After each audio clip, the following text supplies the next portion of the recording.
empatía es darse cuenta de lo que sienten las personas, ponerse en su lugar y cultivar la relación con variedad de personas.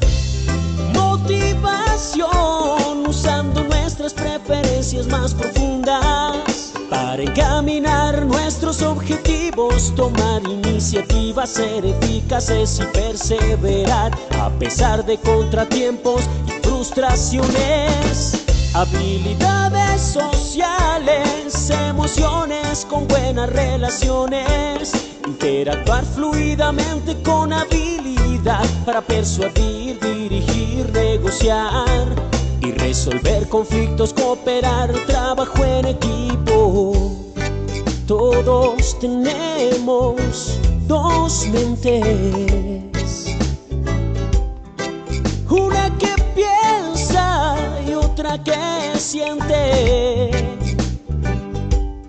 La inteligencia emocional es la capacidad de controlar y regular los sentimientos propios y de los demás. Recuerda, usar la inteligencia emocional asegura un buen clima laboral.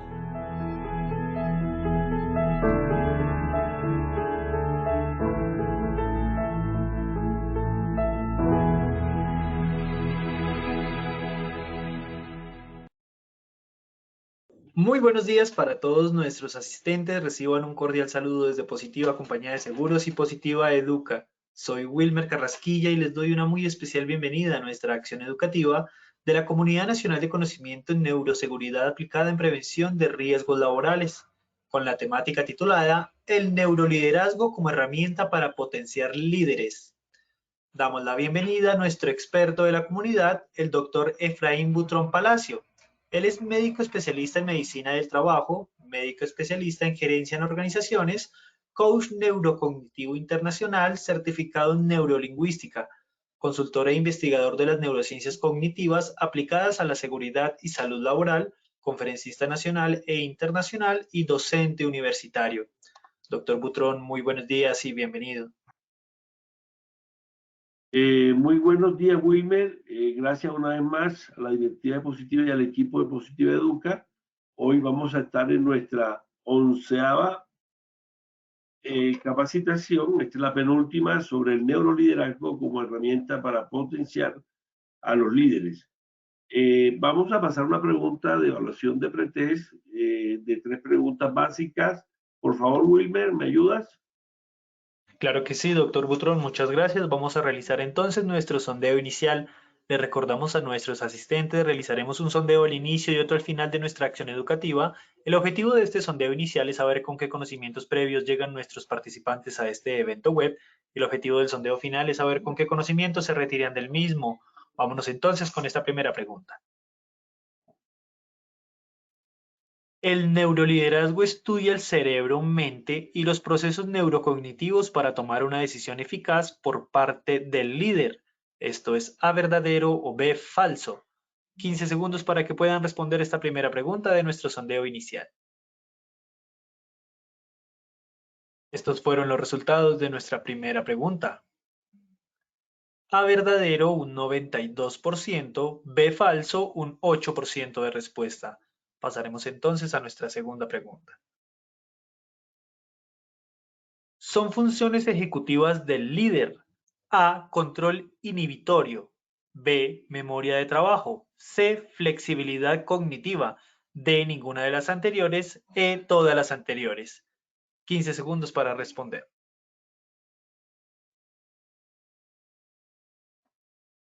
Estos son los resultados de nuestra segunda pregunta. A, control inhibitorio un 13%, B, memoria de trabajo un 5%, C, flexibilidad cognitiva un 12%, D, ninguna de las anteriores un 9%, E, todas las anteriores un 62% de respuesta. Nos iremos entonces con nuestra tercera y última pregunta de este sondeo inicial. El centro de procesamiento de las emociones es A, hipocampo, B, núcleo accumbens, C, amígdala cerebral, D, tálamo, E, ninguna de las anteriores. Vamos con los resultados de nuestra tercera pregunta. A. Hipocampo, un 35%. B. Núcleo accumbens, un 5%. C. Amígdala cerebral, un 28%. D. Tálamo, un 16%. E. Ninguna de las anteriores, un 17% de respuesta. A nuestros asistentes, muchas gracias por habernos acompañado en este sondeo inicial. Nos veremos en el sondeo final de nuestra acción educativa. Los dejamos con el Dr. Butrón.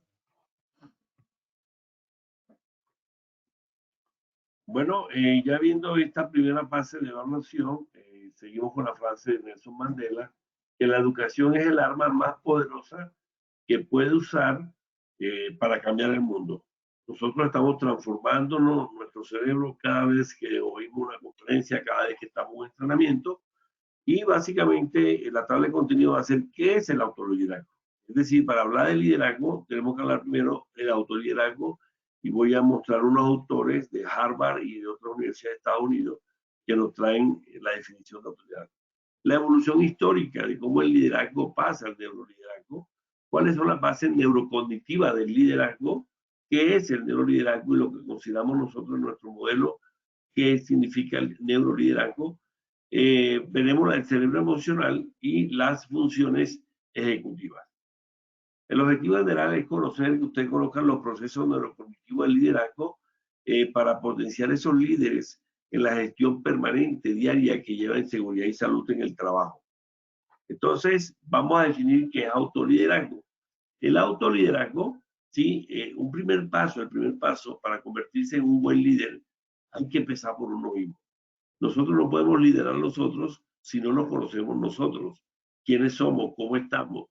¿Cómo es nuestro estilo de pensamiento? ¿Cómo es nuestro modelo de pensar? ¿Cómo es nuestra personalidad? Entonces, en ese entonces, ya que empezamos por nosotros, nos ponemos como en el centro del liderazgo y hacia las diferentes, está en el centro y hacia los lados vamos a ver los diferentes liderados que puede ser 2, 3, 4, 5, 10, 20 personas. Esto implica este autoliderazgo, desarrollar y tener una acción de primero quién eres, qué puedes hacer, hacia dónde vas, o sea, cuál es el camino y cómo lo vas a hacer, ¿cierto? ¿Cómo lo vas a hacer? A través de cómo es el plan de trabajo. Entonces, junto con la capacidad de modificar, que tenemos que modificar comportamientos, tenemos que modificar las emociones, regular mucho la parte emocional de la amígdala y modificar tu comunicación, tanto verbal como no verbal, en el camino hacia convertirte en un líder. Esta es una definición de Browning del año 2018. Entonces, podemos decir que el autoliderazgo consiste en estrategias tanto de comportamiento de conducta como estrategias cognitivas a través de la corteza prefrontal personales que mejoran nuestra inteligencia emocional mediante el fortalecimiento de la autoconciencia para así optimizar nuestra eficacia. Esto, entonces, seguimos definiendo que la autoliderazgo es un conjunto de habilidades psicológicas, mentales, que dan sustento al autocontrol, ¿sí? A la capacidad para no caer en distracciones. Esto es muy importante porque parte de cumplir las metas, cumplir los objetivos, es que el líder no se distraiga y a su vez a la monitorización de las propias acciones según su grado de compatibilidad con las metas a mediano y a largo plazo, de acuerdo a las capacidades que se estima que uno mismo tiene o cuáles son los recursos. Entonces, la evolución histórica, aquí a este autor que es Greg Prusia, y dice que la base del liderazgo es el autoliderazgo, ¿sí? Es el autoliderazgo, ¿sí? Y la eficiencia,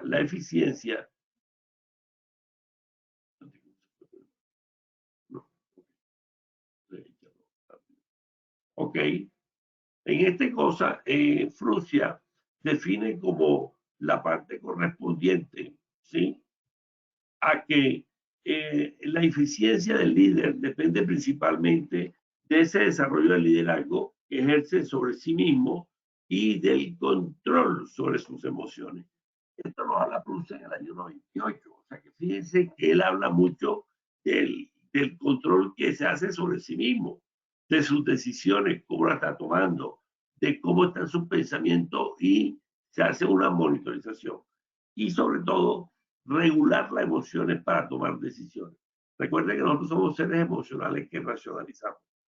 Pero me gusta esta definición de Christopher Pernet, son definiciones de autores americanos, y entonces él nos dice que la autoridad es un proceso mediante el cual las personas se influencian por ser mismos para lograr la autodirección y la automotivación necesarias para desempeñarse y comportarse de manera deseada. Esta es la definición de NEC de Estados Unidos del año 99. Nos llama la atención que él habla de la automotivación. O sea, los líderes tenemos que automotivarnos. Y es la automotivación junto con la liberación de dopamina, la que sale del núcleo accumbens, la mandamos al prefrontal y le decimos, estoy motivado y voy a sacar o a conducir a la determinada meta de la cultura cero daño.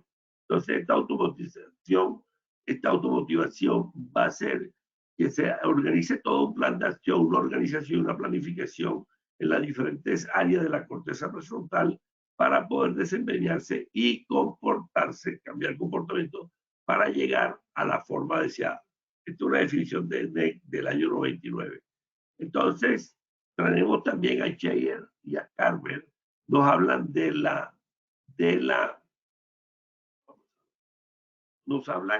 ellos nos hablan de la autorregulación, ¿sí?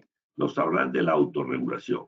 Entonces, en ese orden de ideas, nos habla que implica la medición, ¿sí?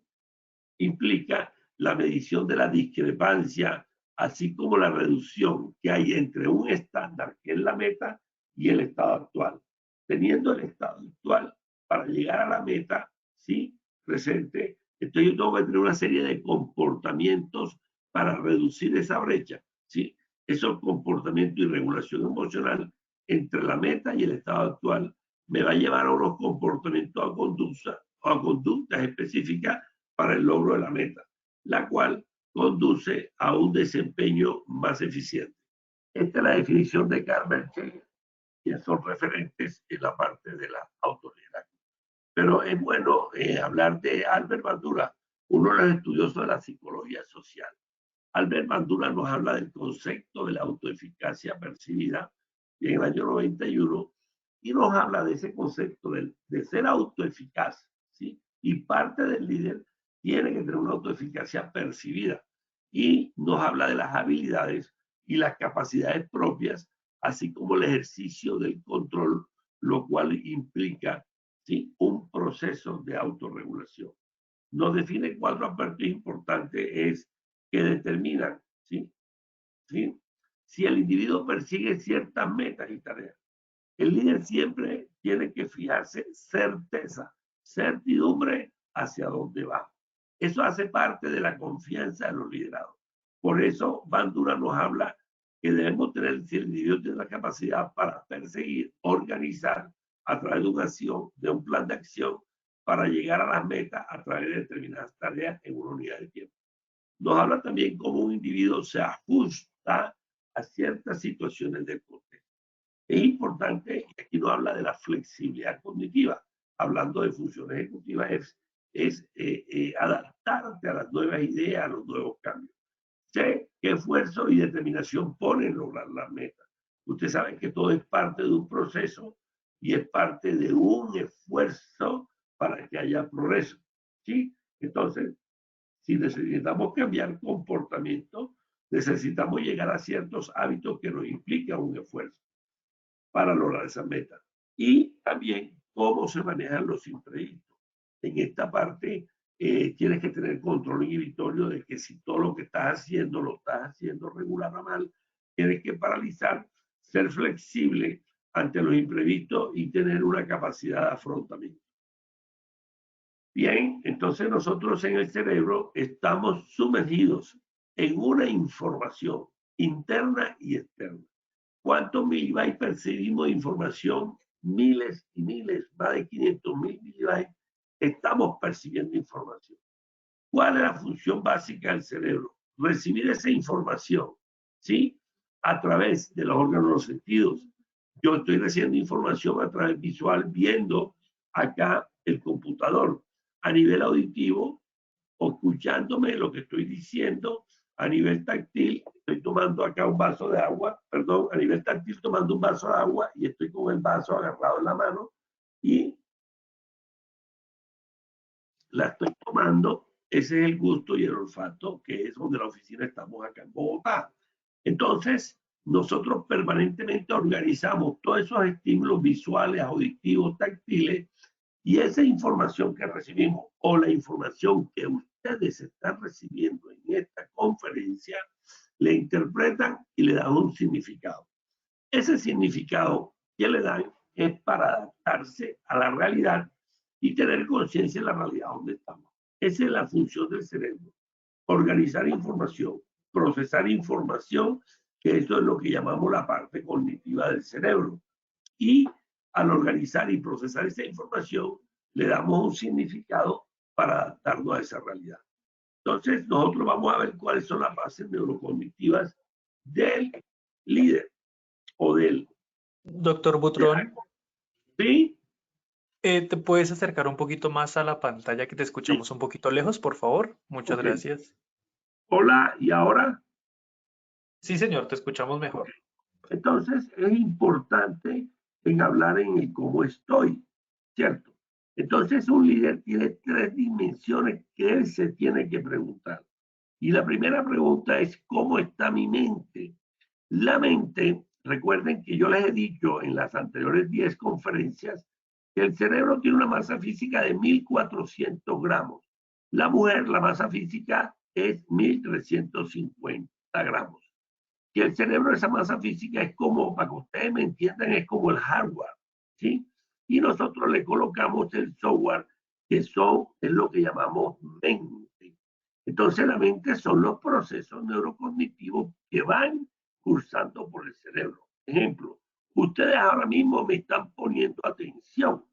Eso que me están poniendo atención y ustedes están concentrados y tienen una atención focalizada, ese es un proceso neurocognitivo que se está desarrollando en su mente.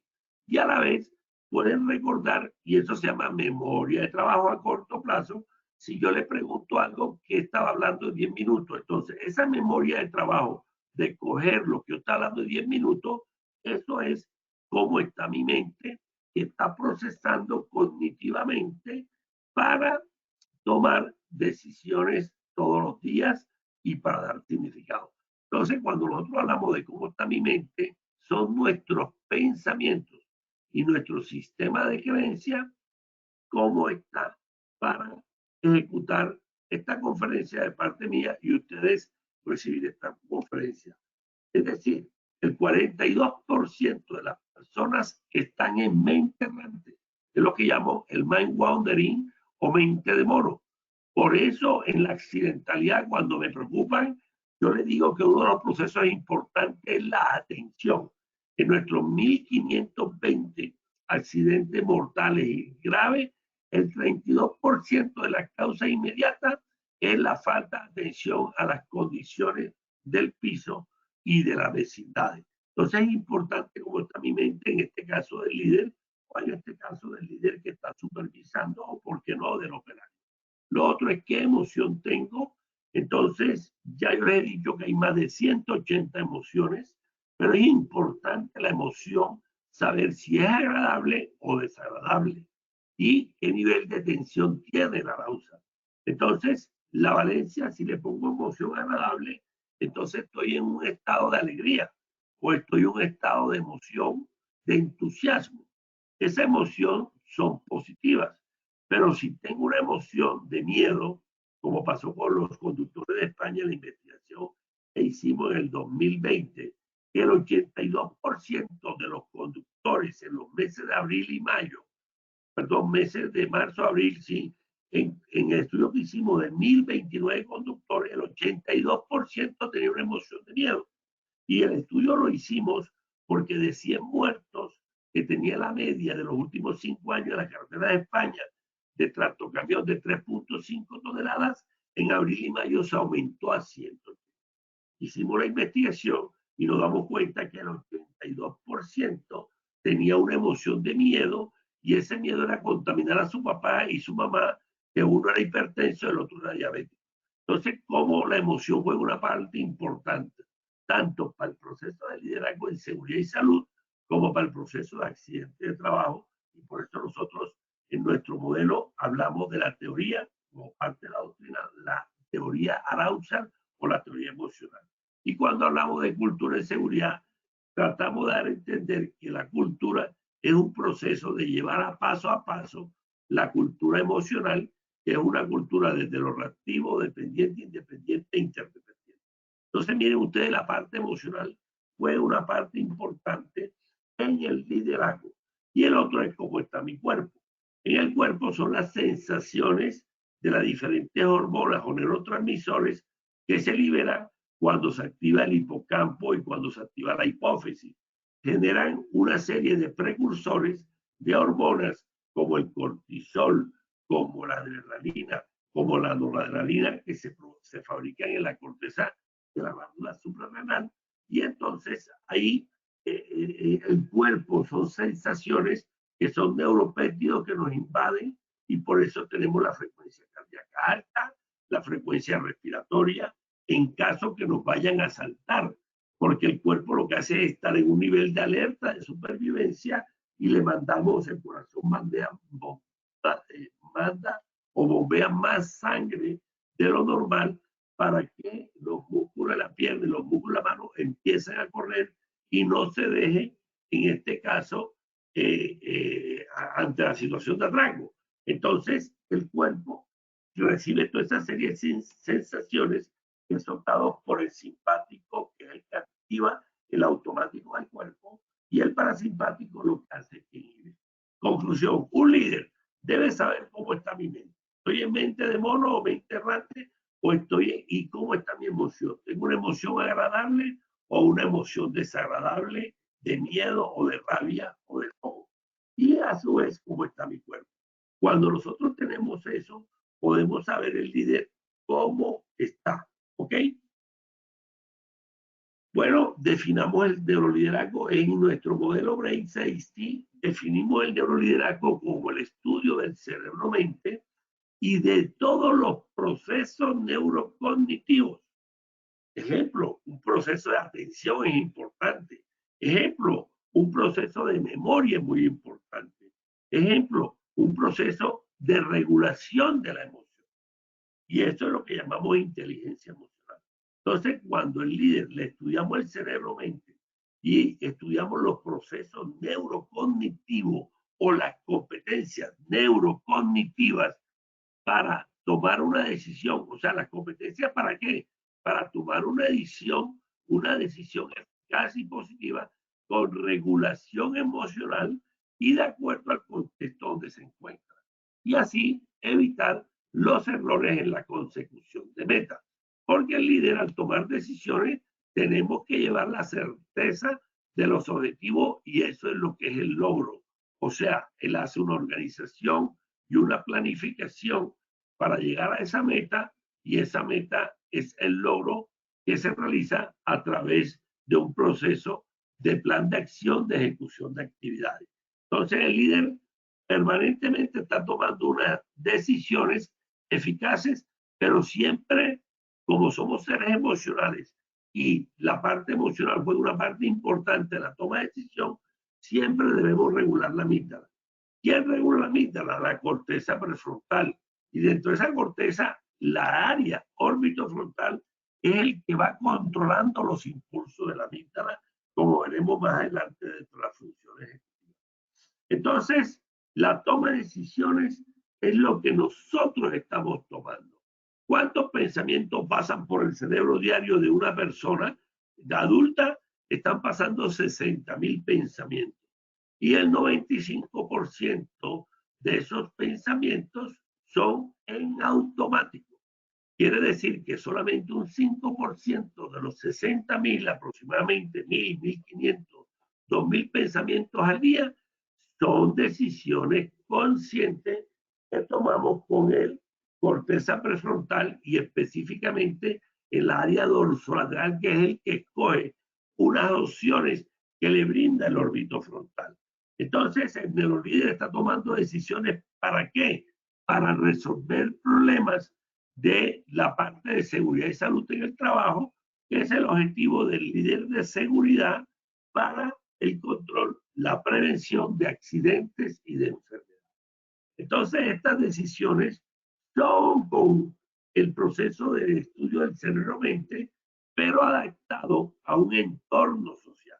Porque nosotros tenemos el cerebro, mente, cuerpo, la unidad menor. Cuando cerebro, mente, cuerpo, esa unidad menor está en un contexto, en un ambiente socioeconómico, entonces esa es la unidad mayor cuando cuerpo, cerebro, mente está en ese contexto. Y en ese contexto, con el cerebro-mente, lo que llamamos unidad mayor.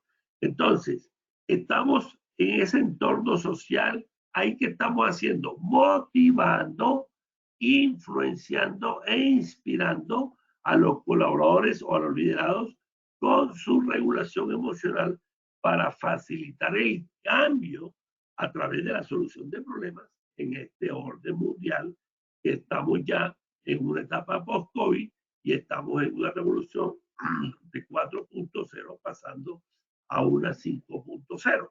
Entonces, este cambio nos enseña unas competencias neurocognitivas en esta quinta revolución industrial y con toda la robótica que se nos viene.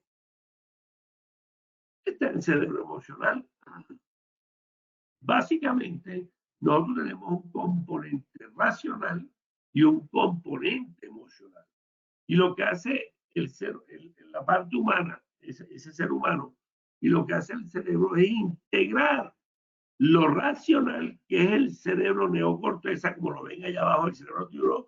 Yo integro lo racional y integro lo emocional, que es el cerebro límbico de Marlean, que le llamamos el cerebro tiburón. Entonces el cerebro lo que hace es un proceso de integración, ni ser demasiado emocional, ni ser demasiado racional.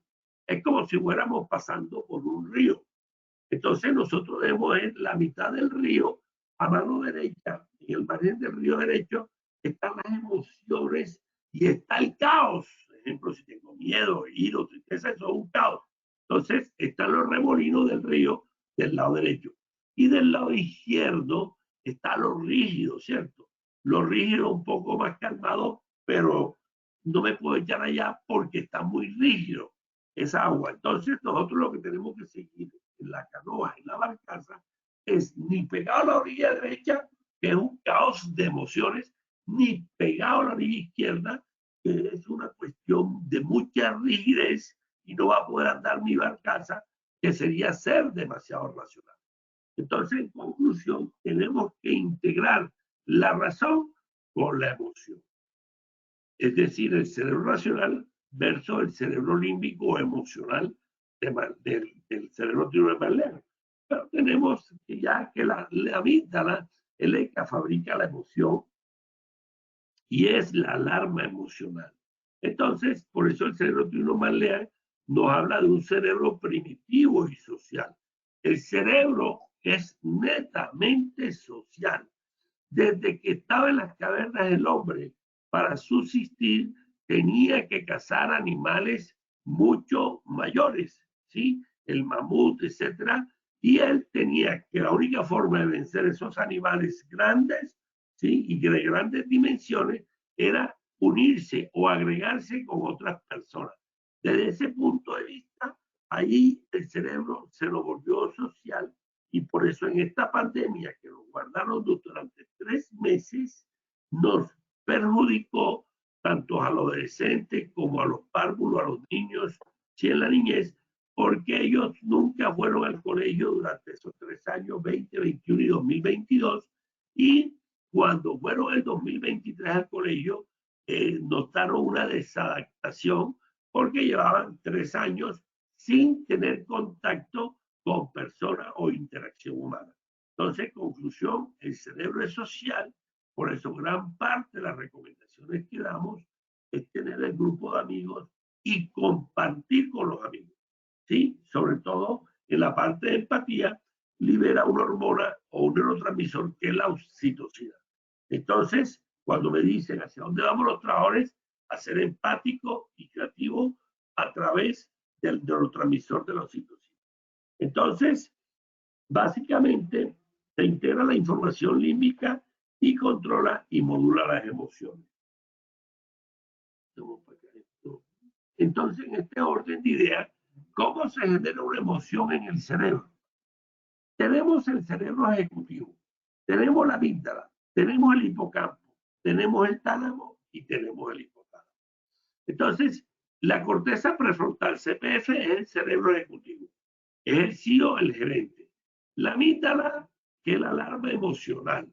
Ejemplo, si nos van a atacar, la amígdala dispara un neurotransmisor de miedo y ese neurotransmisor de ese miedo hace que tomemos 3 situaciones ante la alarma emocional y procesa las emociones que se encuentran en la corteza temporal. Y básicamente lo que hace es que tú, si te van a atacar, peleas con el atacador, uno, lucha, o sales corriendo, huida, o te quedas bloqueado. Es lo que llamamos las 3F, freezer, que es congelado, te quedas congelado. El otro es, y eso lo hace la amígdala, la alerta emocional. Y lo otro es el hipocampo. El hipocampo, ¿sí? Temporal, es donde se guarda la información y el almacenamiento de la memoria de largo plazo. Si yo le pregunto cuál era el vestido que tenía en el plan de bachiller, estoy seguro que el 99.9, donde hay personas acá que se graduaron hace más de 30, más de 20 años, más de 15, más de 10, más de 5, estoy seguro que el 99.9 me dice el traje o el vestido que tenía y quién le entregó el diploma de bachiller. ¿Pero por qué? Porque el hipocampo guarda la información. Como está al lado de la amígdala, si yo la guardo con emoción o la guardo con motivación, esa información y almacenamiento de memoria se logra mucho mejor almacenarla que si lo manejo sin emoción. Por eso nosotros estamos recomendando los entrenamientos con realidad y experiencia de inmersión virtual, porque con la experiencia de inmersión tú sientes la emoción, tú sientes la curiosidad, que es otra emoción, sientes el asombro que tienes al tener tú un carro en realidad virtual o una moto en un proceso de simulación virtual. Al sentir, lo piensas, lo sientes y actúas manejando el vehículo en simulación virtual o manejando la moto. Eso se da porque la información se guarda mejor si hay motivación, si hay curiosidad, si hay asombro, que nos lo da la realidad y los simuladores virtuales, para que se guarde esa información. Y la guardamos primero en la corteza prefrontal, área dorsolateral, que es la memoria de trabajo de 10 minutos. Y después la pasamos a la memoria de largo plazo y la guardamos en el hipocampo. Entonces, conclusión, la emoción es parte importante de los procesos de aprendizaje para guardar información. Lo otro es el tálamo. El tálamo es el peaje, es el que recibe todos los estímulos. Y el tálamo recibe ahora mismo, está recibiendo el estímulo visual. Ustedes viendo la conferencia, el estímulo auditivo, si están tomando café, el estímulo táctil de la taza y el olor y el gusto por el café. Entonces, el tálamo lo que hace, recibe toda esa información y él reparte esa información, ¿sí? Que la recibe a través de los órganos sentidos. Y por último, debajo del tálamo se llama hipotálamo. Hipo es debajo de ese tálamo. Es una estructura muy importante porque ella es la que regula gran parte del proceso del sueño, del proceso del sexo, del proceso de si tienes apetito para comer. Entonces, el hipotálamo junto con otra glandulita que está bajo el hipotálamo, que es la pituitaria, ellos son los que producen las hormonas y estas hormonas hacen que se liberen otras hormonas que son las sensaciones que tenemos en el cuerpo, como lo estaba diciendo ahorita, y van a dar cambios corporales de diferentes emociones. Vamos a pasar ahora los procesos neurocognitivos básicos de un líder para convertirse en neurolíder. Entonces, para hablar del neuroliderazgo, tenemos que hacer funciones y saber cómo son las funciones ejecutivas, cómo actúan y cómo se manifiestan en el proceso de liderazgo del día a día en seguridad y salud. O sea que podríamos decir que el neuroliderazgo es igual a funciones ejecutivas superiores y que estas funciones ejecutivas superiores, la base es la regulación emocional que le pongamos a las funciones ejecutivas superiores. Entonces, ¿qué son las funciones ejecutivas? Es el proceso mediante el cual se organizan, ¿sí? Es el proceso mediante el cual se organizan todo lo intelectivo, todo lo emocional y todo lo conductual. Hay una organización de la parte emocional, de la parte intelectiva, del razonar y del comportamiento con los neurocircuitos, unos que activan, otros que inhiben, ya en forma sincrónica o en forma diacrónica, o se hace al mismo tiempo que otro hecho. Conclusión, las funciones ejecutivas son funciones que tenemos nosotros en las diferentes áreas, ya sea órbito frontal es un área, el dorso lateral es otra área y el ventromedial es otra área. Entonces, las funciones ejecutivas no es sino la capacidad de organizar, de planificar, de realizar y de verificar cómo estamos haciendo las diferentes tareas o las diferentes acciones para lograr la meta o el objetivo de la cultura, en este caso se lo dan. Entonces, ¿cuáles son los procesos, tanto intelectivo o el proceso emocional, que pueden ser controlados y que son automáticos también podrían ser? Uno de los procesos es el establecimiento. El organismo de la mente, el cerebro del cuerpo humano, si no tiene una meta, si no tiene una certidumbre, eso genera un estado de incertidumbre de ese líder y los liderados te van a perder confianza. Por eso es importante que para que el cerebro del liderado o del equipo preste a colaborar, o sea, ¿qué hace un cerebro para que esté motivado y colaborar? Tener certeza. Por eso es importante las metas, porque las metas es parte de la certeza hacia dónde vas a llevar a la organización con sus diferentes objetivos y metas y logros en la programación o en el plan de trabajo que tú tienes en este año del 2020. Pero también, así como establece metas, obviamente un sueño se convierte en realidad si yo tengo una meta. Entonces, un sueño entra a una meta o se convierte en meta cuando yo pongo una fecha. Ejemplo, el 15 de diciembre debemos llegar con 0 accidentes o con un accidente severo y 5 accidentes leves. Esa es la meta que te pones. Tú diseñas un plan de trabajo en este 2023 y unas estrategias para que ese plan de trabajo me lleve a la meta de solamente tener un accidente grave y 5 accidentes leves y 24 accidentes o incidentes. Y entonces yo mantengo ese plan. También el cerebro de parte de la función ejecutiva es el que inicia la acción. Entonces, hay una estructura importante que está en la parte ventromedial, que es el cingulado, es el que inicia la acción para llegar a la meta. Pero a su vez, el cerebro tiene una función ejecutiva que es la metacognición, que su función es monitorizar, un monitoreo que le hace a las tareas que estás desarrollando. O sea, es un proceso de pensamiento, lo que tú estás pensando. El pensar lo que tú estás pensando y lo que tú estás haciendo, a eso le llamamos la metacognición y es una función ejecutiva de las más importantes para saber si tú haces el logro o llegas al error. Lo importante de esto es que al monitorear la tarea, el cerebro se da cuenta que va a fallar. El cerebro antes, 2 segundos antes que se dé el error, él ya sabe que va a fallar porque él tiene 0,5 segundos para tomar la decisión. Y los 0,3 segundos es cuando tú ya tomas la decisión y los 0,2 tienes 0 segundos para saberte que te vas a equivocar, pero no puedes hacer nada. Entonces, en ese proceso, el cerebro puede cambiar de tarea, detener la acción, y es cuando decimos tenemos control inhibitorio. Porque si yo cambio de tarea, tengo ejemplo, estaba haciendo la tarea de soldadura y la paso porque ahí se encuentra un circuito eléctrico y tengo que desactivar el circuito, cambio de tarea, detengo la acción, que es el control inhibitorio, y me pongo ahora a hacer la tarea del circuito eléctrico para no tener accidentes.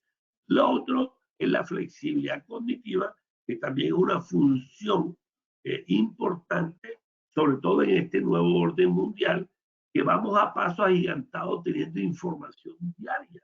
En este teléfono nos llega información todos los días, y esto es fruto de que entremos en distracción o no. Y con este cúmulo de información, nosotros tenemos que ser flexibles en el sentido de que si nos llega información de inteligencia artificial o de drones para manejar seguridad, nuestra flexibilidad nos lleva es para adaptarnos a las nuevas ideas o situaciones novedosas. Lo mismo, parte de función ejecutiva es el control del tiempo personal. Cuando nosotros hacemos parte del control del tiempo personal, hablamos ya de estimación del tiempo. Y esto es importante, que parte de ese control va unido a la atención. Entonces, en neurociencia nosotros focalizamos o gestionamos más la atención que el mismo tiempo personal. Y en función ejecutiva nos dice los comportamientos, selecciona los comportamientos, tanto comportamientos sociales como comportamientos ejecutivos, que son los cambios de comportamiento que tú como líderes, antes de iniciar el proceso de neuroliderazgo, debes de cambiar. Entonces, tú tienes que ponerte una meta de cuáles son los comportamientos que tiene que cambiar. Ejemplo, si yo voy a la parte de la planta y no saludo, yo tengo que cambiar ese comportamiento para que la próxima vez vaya y salude y lo llame por el nombre, y de pronto tengo una conversación con él, una conversación no estructurada, pero la persona se da cuenta que cambió su comportamiento. Eso es lo que hace la función ejecutiva. Y la otra es el autocontrol emocional, es la regulación emocional. Entonces, la corteza prefrontal, y específicamente aquí lo vemos, aquí está la corteza prefrontal, que es donde la que toma decisiones, la memoria de trabajo, donde están todas las funciones ejecutivas, y nosotros más o menos evaluamos ciertas funciones ejecutivas de acuerdo a los indicadores reactivos y proactivos que manejamos en la empresa, de acuerdo a la parte de la cultura que nosotros medimos en la empresa y de acuerdo a los elementos de esa cultura, de acuerdo a la batería de riesgo psicosocial, de acuerdo al clima organizacional o al clima de seguridad que hay. Entonces, en conclusión, en la parte prefrontal existen las funciones ejecutivas, que son mucho más de 20 funciones, y de acuerdo a lo que nosotros encontremos en el diagnóstico, vamos mirando y haciendo diagnóstico de la parte prefrontal. Aquí están, esta es la corteza dorsolateral, mira que está el dorso hacia atrás y a la parte lateral. Esta parte que le estoy señalando es la dorsolateral. Estos números son números que se llaman áreas de Broca, que son los números que nosotros utilizamos en neurociencia y en la parte de neurología para definir áreas y qué hace cada área en específico. Entonces, el dorso lateral son 3 núcleos de la corteza prefrontal: el dorso lateral, el medial, que es más un núcleo emocional, y eso blanquito que ven es el cingulado anterior. Lo que está debajo del 24, debajo de lo amarillo, está el cingulado anterior, y está el órbito frontal. Conclusión: 3 áreas: órbito frontal, dorso lateral y ventromedial. El órbito frontal está aquí, debajo de la órbita, mírenlo ahí, y debajo de la órbita y en la frente se llama órbito frontal.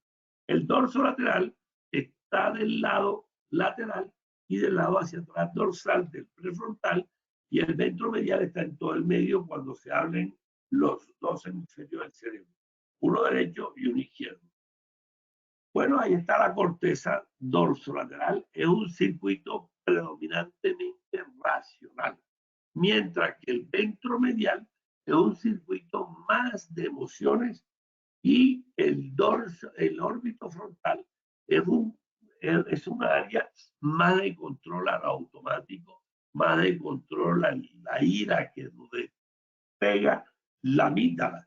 Entonces, esta dorsolateral, estas son las funciones ejecutivas del dorsolateral. El dorsolateral organiza las acciones hacia la meta. Si yo digo, mi meta en el 2023 es bajar 20 kilos, yo organizo desde enero del 2000, en este caso en el 2024, desde enero o de diciembre, organizo las acciones hacia la meta que es bajar 20 kilos. Y yo defino que esa meta en unidad de tiempo va a ser en julio del 2024. Entonces yo planifico y formulo unos planes a partir de diciembre que voy a hacer en enero, que voy a hacer en febrero, que voy a hacer en marzo, en abril y en mayo, para llegar el 30 de junio con disminuir 20 kilos. Eso genera estrategias. Entonces yo tengo que ver cuáles son las estrategias. Parte de la estrategia es que tengo que hacer ejercicio. Parte de la estrategia es que tengo que cuidarme de los carbohidratos y de los azúcares, ¿cierto? Parte de la estrategia es que debo eliminar las comidas que son precursores químicos. Entonces, son estrategias que tú vas determinando. Y también en esa función ejecutiva del dorso lateral podemos tener una organización sincrónica. ¿Qué es una organización sincrónica? Un paso a paso del procedimiento. Entonces, el dorso lateral, ¿qué hace? Él organiza, planifica la tarea. En este caso, tarea de alto riesgo, riesgo eléctrico, yo voy organizando el paso a paso. Si estoy en una subestación, en una sala de barraje de 10.000 voltios, yo organizo y aplico las 5 reglas de oro, que es el loto. El loto, y entonces nos va a decir ausencia de tensión. Después que la hiciste el corte, verifica que está cortado y coloca un candadero. Señaliza la zona de donde está haciendo el mantenimiento eléctrico y utiliza los elementos de protección. En este caso no es el guante dieléctrico tipo 1, sino es el tipo 4, porque está manejando 10.000 voltios y es el adecuado. En ese momento, tú estás haciendo una organización, una planificación de las 5 reglas de oro. Si falla tu función ejecutiva, ya sea en organización o planificación, como la ven en la figura de la derecha, a mano superior, esa es la prefrontal, perdón, ese es el frontal. Entonces esa persona va a tener un déficit de función cognitiva que corresponde a la organización y planificación. Lo otro es que este dorsofrontal también mantiene la flexibilidad cognitiva. Si tú estás en sala de barraje, en la subestación, y nunca ha venido una inundación, pero llega la precipitación pluvial de la lluvia y superó los umbrales de precipitación y se te inundó la sala de barraje o la subestación, eso nunca había pasado. ¿Qué pasa? Que tú tienes que tener esa flexibilidad de ante esa situación novedosa, ante esa nueva situación en el contexto, para tomar una decisión si paralizas la obra o sigues trabajando en corriente eléctrica de 10.000 voltios. Para eso tienes que ser flexible y tienes que cambiar de criterio, porque tú tienes el criterio de trabajar en sala de barraje y en alta intensidad en esa subestación, pero estando en seco. Pero cuando te llega la inundación por la lluvia, tienes que ser flexible y cambiar de criterio. También la dorsolateral evalúa resultados, evalúa esas pistas y es importante para ver si el resultado llega a un logro o el resultado da en un error. Lo otro de la función son conceptualizar, categorizar significados, hacer pensamiento abstracto y razonamiento. Entonces, parte del razonamiento es la toma de decisiones. Razonar para tomar una decisión. Bueno, recuerden que somos seres emocionales que racionalizamos, no somos seres racionales como decía Descartes, pienso, luego existo, no. Damasio y Ledoux son dos estudiosos de la parte emocional y ellos nos hablan del libro El error de Descartes, que no es pienso, luego existo, sino es siento, luego existo. Estamos todavía en la corteza dorsolateral. ¿Qué más hace? Mantiene las instrucciones.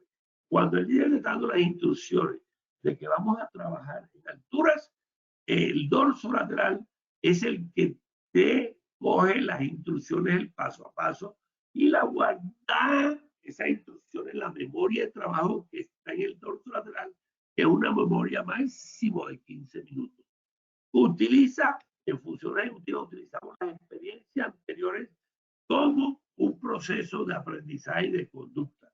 Y hacemos la producción espontánea, tanto la parte verbal, que es la parte lingüística, el lenguaje, como la parte no verbal, que es la parte gestual, y la parte de los mismos que uno hace con las manos, con los ojos, con la cabeza y con todo el cuerpo. ¿Ok?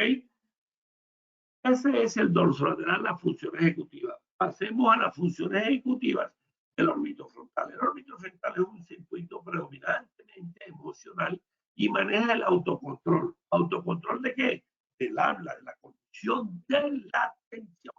Podemos decir que un líder no se puede distraer. El líder tiene que tener claro y tiene que gestionar la focalización de la atención y tener en determinado momento atención sostenida o de concentración. Si el líder está débil, la parte ortifrontal o las neuronas tienen esa deficiencia cognitiva, no va a tener un control sobre la atención. También el órbito frontal es el que maneja los procesos automáticos. Si tú estás hace 30 años tomándote y haciendo el riesgo eléctrico y nada más manejas cuatro reglas de oro y no señalizas, ese es un proceso automático que lleva 20 a 30 años en tu inconsciente y el líder lo que tiene que ver es si ese proceso automático lo está haciendo bien o no lo está haciendo bien. Entonces el órbito frontal coge ese proceso automático y le dice, aguántate, esto, haces el control inhibitorio, que es parte de la función ejecutiva de ese proceso, y dice, aguántate, tengo que enseñarte, tengo que hacer instrucciones, y pasamos aquí a la parte de instrucciones. Pero acá, ¿cierto? Cuando hablamos de la parte de instrucciones, mantener instrucciones, memoria de trabajo, y hacemos ese proceso automático, el órbito frontal lo detenga, y también para hacer el trabajo bien hecho. Esta es la parte de la amígdala es donde se fabrica el miedo, donde está la ira, el enojo, la tristeza, controla, ojo, el órbito frontal controla el impulso que te manda, ¿sí? Controla el impulso que te manda, controla el impulso que te manda la amígdala de agresión y miedo, y básicamente lo que hace es controlar y aguantar la amígdala.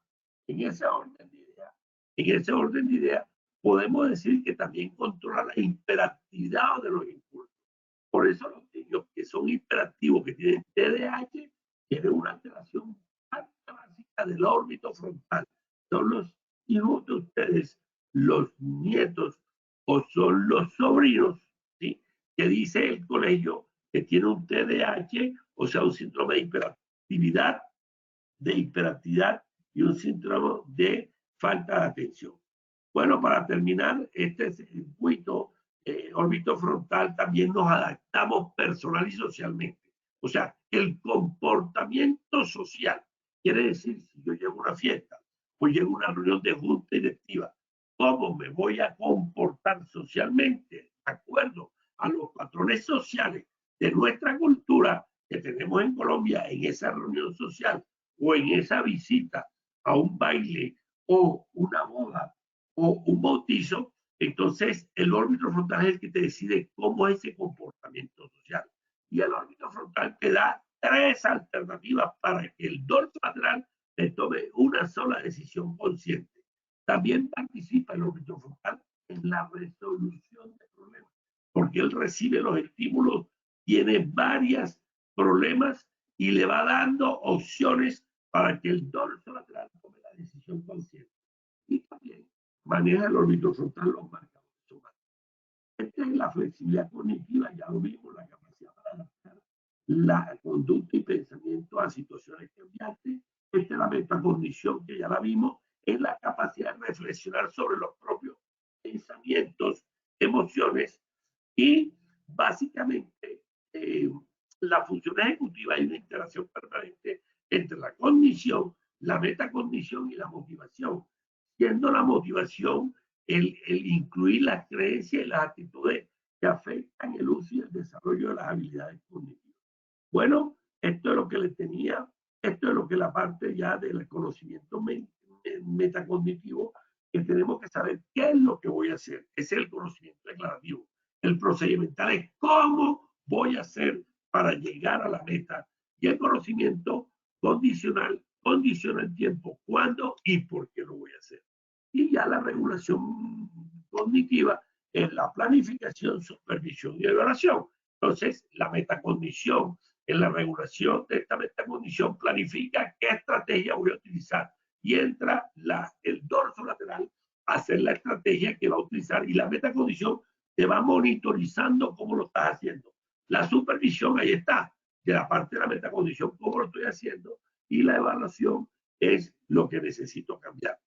Bueno, esta es la frase que yo siempre le he escuchado a usted en Albert Einstein, que me gusta, uno de los famosos científicos del siglo XX, que hay una fuerza motriz, como él es físico, más poderosa que el vapor, la electricidad estrella, que es la voluntad. A partir de ahora, a tener voluntad de coger todos estos conocimientos, irlo aplicando en su liderazgo. Todo esto es imposible en 50, 52 minutos, hablar de cerebro y hablar de liderazgo y neuroliderazgo. El liderazgo se viene hablando hace más de 100 años en la Universidad de Chicago, en Europa, en Harvard, y están los gurús del liderazgo, pero aquí con mucho gusto hay un librito que se llama Neuroliderazgo, de unas 200 o 190 hojas, y lo consiguen en el 317-223-0117. Se llama El Neurolíder del siglo XXI y sus procesos neurocognitivos para liderar. Bueno, unas neurogracias. Soy Efraín Butrón Palacio, investigador, escritor y consultor en riesgo, apasionado. Por favor, síganme en mi canal. Acabamos de montar un video de 2 o 3 minutos hace un mes, y creo que en esta semana, este viernes, montamos otro video precisamente hablando de neuroaprendizaje con experiencia virtual. Bueno, Wilmer, pasemos a las preguntas, por favor. Doctor Butrón, muchísimas gracias por tu intervención. Vamos entonces con esta primera pregunta de nuestro sondeo final. El neuroliderazgo estudia el cerebro, mente y los procesos neurocognitivos para tomar una decisión eficaz por parte del líder. ¿Esto es A, verdadero, o B, falso? 15 segundos para que puedan responder nuestra primera pregunta.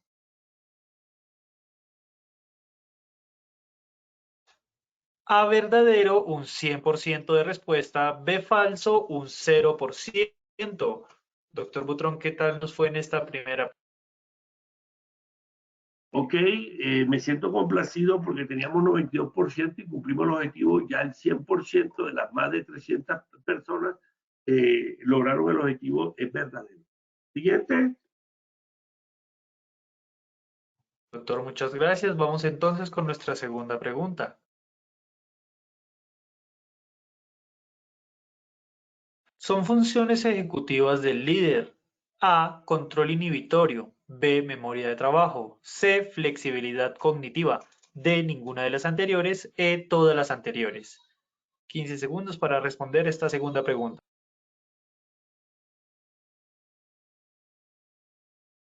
Vamos con los resultados de nuestra segunda pregunta.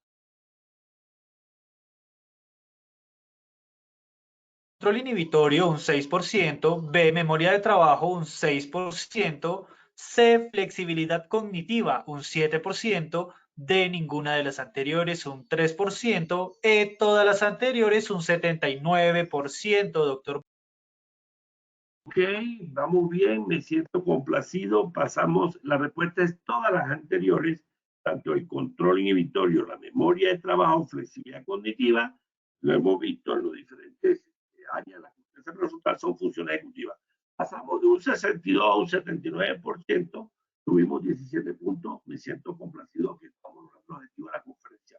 Por favor, la última, Wilmer. Nuestra tercera y última pregunta nos dice: el tratamiento de las emociones es A, hipocampo, B, núcleo accumbens, C, amígdala cerebral, D, tálamo, E, ninguna de las anteriores.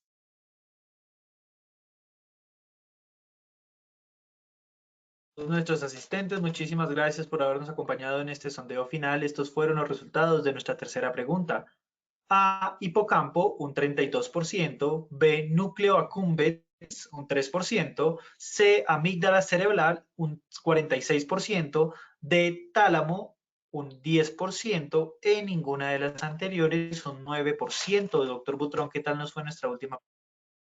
Bueno, se cumplió el objetivo. La respuesta es C, la amígdala cerebral. Recuerden que es la amígdala aquí faríngea del COVID, es cerebral, tiene el mismo nombre, pero está en el cerebro.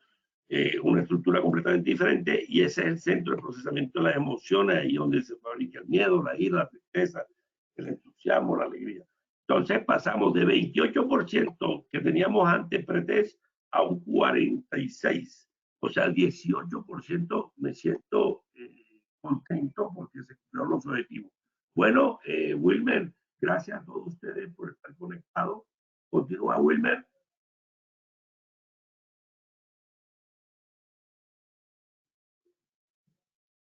Bueno, doctor Butrón, finalizamos nuestra acción educativa, no sin antes agradecerte por habernos acompañado en este espacio académico. Te deseamos un excelente día y nos veremos en nuestro próximo evento web. De igual forma, agradecemos a todos nuestros asistentes por su participación y acompañamiento. Los invitamos a descubrir todas las acciones educativas que tenemos para ustedes en www.posipediatalleresweb.com o siguiéndonos por medio de nuestro canal de WhatsApp Positiva Educa. Pueden hacerlo escaneando el código QR que les aparecerá en pantalla o copiando el enlace desde su celular. Recuerden que el certificado de este evento web se generará para todos nuestros afiliados de 1 a 8 días hábiles después de terminada la acción educativa, y podrán acceder a él por medio de nuestro portal Posipedia en la sección Edúcate. Tenemos una invitación muy especial para todos los habitantes del departamento del Tolima. Este 17 y 18 de noviembre estaremos realizando nuestro Congreso Técnico en Promoción y Prevención Tolima Más Positiva 2023, que tendrá lugar en la Gobernación del Tolima en el Salón Centro de Convenciones. Tendremos la participación de excelentes expertos a nivel nacional con más de 14 conferencias, diferentes simuladores de realidad virtual, muestras comerciales y múltiples beneficios para los asistentes. Recuerden que este evento es totalmente gratuito. Para mayor información y realizar su inscripción, pueden escanear el código QR que les aparece en pantalla o comunicarse al correo educa.certificados@positiva.gov.co. A continuación, le dejamos un video de lo que hemos vivido en nuestras diferentes acciones educativas presenciales. Que tengan un muy buen día. Este evento me gustó porque hubo una integración real entre las empresas, los trabajadores y Positiva. Pudimos ver a los trabajadores en otro escenario donde se entregaron totalmente a compartir temas de promoción y prevención. Hemos aprendido las diferentes prevenciones que hay para desenvolvernos en los diferentes ambientes que normalmente en la vida cotidiana estamos. Aprendí sobre el cuerpo de protección, la salud y sobre ser un buen bombero, y además que es muy importante. Me gustó todo, cómo ver con los niños se estaban compartiendo con sus familias, cómo se integraron, cómo bailaron, cómo brincaron, y al final, que fue el tema del cuento, de cómo quedaron las moralejas de todo lo que hicimos el día de hoy. Me ha encantado poder compartir con mi familia y enseñarles también cómo cuidarse. A Positiva le agradezco enormemente que haya tomado el departamento de Sucre para hacer este evento tan especial, donde compartimos, nos divertimos y sobre todo aprendimos de prevención. Muchas gracias a ARL Positiva Compañía de Seguro, siempre cuidándonos y apoyándonos. Gracias, Positiva. ¡Gracias, Positiva!